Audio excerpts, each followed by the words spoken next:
Hi everyone! Welcome po sa inyong all zodiac signs, timeless, para sa collective energy reading.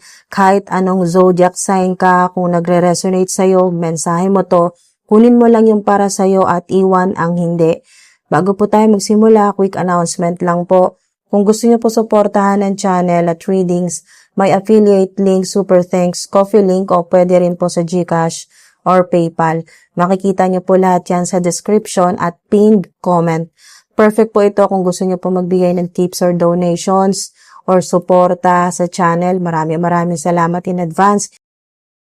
Hindi ko po kayo pinipilit at sobrang na-appreciate ko po kahit anong support na galing sa puso po ninyo kasi malaking tulong po ito para mas marami pa tayong ma-create na guidance at content para sa inyo. Kapag sumuporta po kayo, aside sa practical na tulong, ramdam ko po yung positive energy nyo at blessings na pwedeng bumalik sa inyo.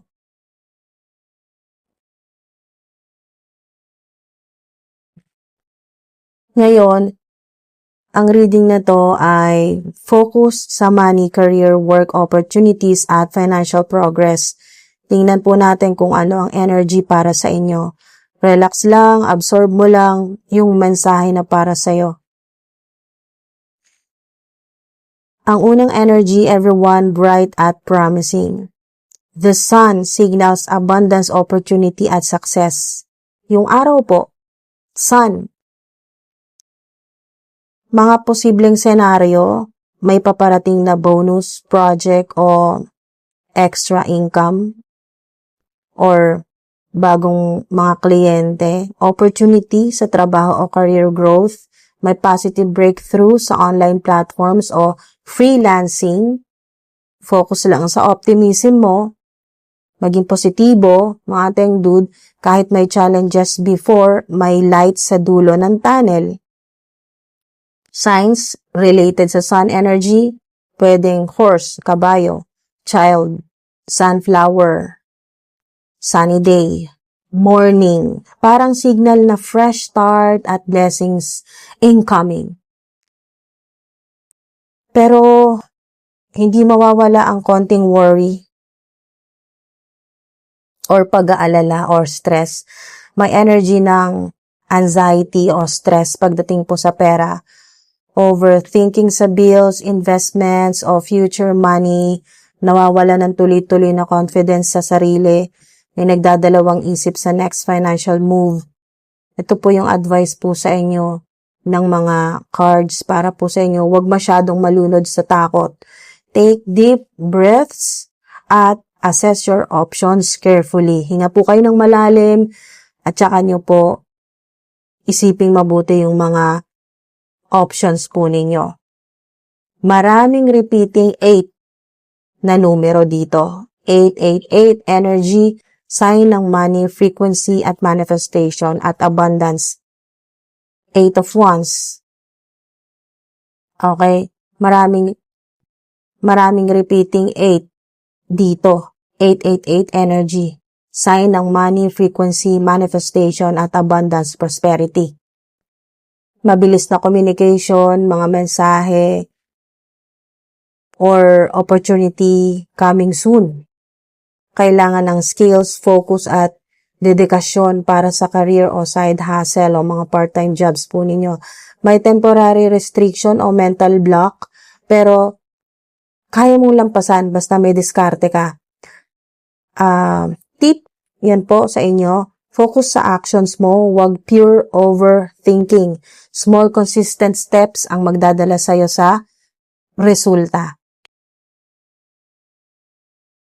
Ang paalala po sa inyo, trust your intuition sa financial decisions. Posibleng mga sitwasyon na mangyari po sa inyo.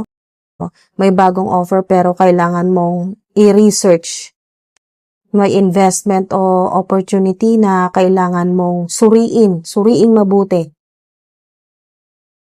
or pag-aralan. Baka may unseen factors or hidden patterns. Yan po. Focus sa inyong inner wisdom. Don't rush. Huwag po kayo magmadali.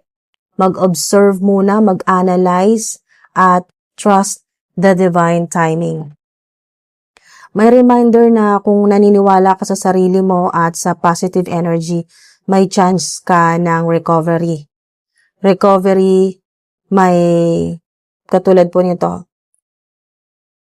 Hawig po dito. Katulad nito, may incoming income, bonus, or payment, financial mistakes from past, may chance na makabawi. Good news yan. This is a confirmation na kahit challenging, you are aligned with abundance energy. Wow. May opportunity, yes. Napakalaking yes. Check, check, check. May positive energy, yes. Check pa rin. Trust. Pero, may wait din. Naghihintay.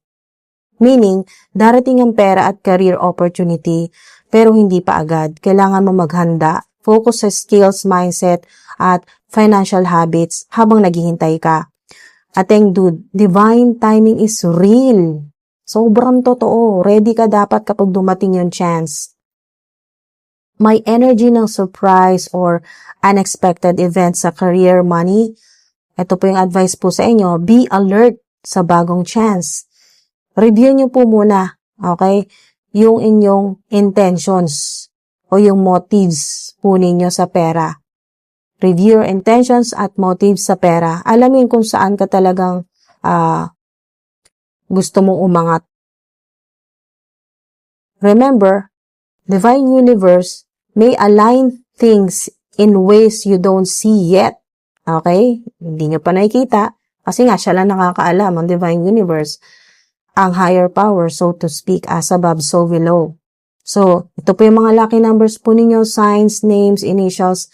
Lucky numbers 1, 3, 7, 8, 9. Mga araw naman po, dates. Mga araw, 3rd, 7th, 8th, 9th. Yan po. 3, 7, 8, 9.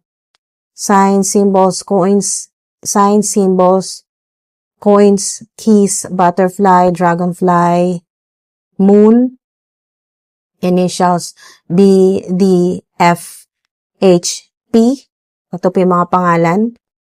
Bianca, Daryl, Fiona, Hannah, Paul, Patricia, Kevin, Kiana, Lance, or Leo. Good news, new income or bonuses meron po. May darating, financial recovery, opportunity for career growth. Wow. Check yan. Support from colleagues, mga katrabaho po ninyo. Talagang mararamdaman ninyo yung suporta. At sa mentors din po ninyo, kung meron po kayong mentor or mentors. Bad energy, ito naman po yung overspending, falling for scams, fake offers, emotional financial decisions, mga delays po. Delays in expected payments. Yung po yung mga inaasahan ninyo na akala nyo darating na yung pera po, yung bayad po sa inyo, yung payments, pero delay. Yan po. Yun yung bad energy. Everyone, hindi ka kulang sa opportunity. Pero minsan, habits mo sa pera ang humahadlang. Natatakot ka bang mag-risk kahit ready ka na? Discipline plus tamang desisyon equals abundance. Opportunity is coming pero ikaw pa rin na magde-decide kung yayaman ka o babalik ka sa dati. Everyone, sa lahat po ng mga zodiac signs, pati na rin po sa mga cross-watchers, kahit ano pong zodiac sign po ninyo, sana may napulot kayong clarity, guidance, kahit konting lakas ng loob mula po sa reading na ito. Maraming salamat sa mga nagstay hanggang dito po sa dulo ng video. Sobrang na-appreciate ko po kayo sa mga silent viewers, sa mga nagla-like, nagko-comment, nag-share. Maraming salamat po sa suporta po ninyo. Hindi man tayo magkakilala personally, pero ramdam ko ang energy po ninyo. At sobrang grateful ako na kahit papaano, naging part ako ng journey ninyo. Kung gusto niyo po suportahan ang channel at readings, may affiliate links, super thanks, coffee link o pwede rin po sa GCash or sa PayPal. Makikita niyo po lahat yan sa description at sa pin comment. Maraming salamat in advance po sa inyong mga Teng Dude. Hindi ko po kayo pinipilit at sobrang na-appreciate ko po kahit anong suporta na galing po sa puso po ninyo. Kasi napakalaking tulong po nito para mas marami pa tayong ma-create na guidance at content para po sa inyong lahat. Kapag sumuporta po kayo, aside sa practical na tulong, ramdam ko po yung positive energy nyo at blessings na pwedeng bumalik po sa inyong lahat. At ingat palagi sa inyong financial decisions, pati na po sa mga cross-watchers at sa iba pang zodiac signs na sumama sa akin hanggang dito po sa dulo ng video. Maraming salamat po sa inyo. Sobrang na-appreciate ko po ang suporta nyo sa inyo pong divine time at energy. Maraming salamat po. Sending you love, light, healing, at financial blessings. See you po sa next reading. Ingat palagi. Maraming salamat po mga ateng dude. Thank you po. Hanggang sa susunod po.